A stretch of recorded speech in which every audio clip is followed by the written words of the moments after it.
நீ சாயங்காலமே பொண்ணு பார்க்க வாப்பா. அம்மா ப்ளீஸ் வேண்டாம்மா. நான் எல்லாத்தையும் தயார் பண்ணிடுறேன். அம்மா வேண்டாம்மா.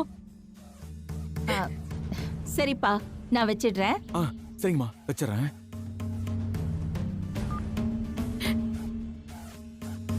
ஏய், இதோ பாரு, இன்னைக்கு சாயங்காலம் சண்முகம் வீட்ல இருந்து உன்னை பொண்ணு பார்க்க வராங்க. ஒழுங்கு மரியாதையா புடவை கட்டிக்கிட்டு தயாரா இருக்கிறதுக்கு வழிய பாரு. கூடிய சீக்கிரமே உனக்கும் சண்முகத்துக்கும் கல்யாணம். இதுக்கு மேல எந்த பேச்சுக்கும் இடம் இல்ல சொல்லிட்டேன்.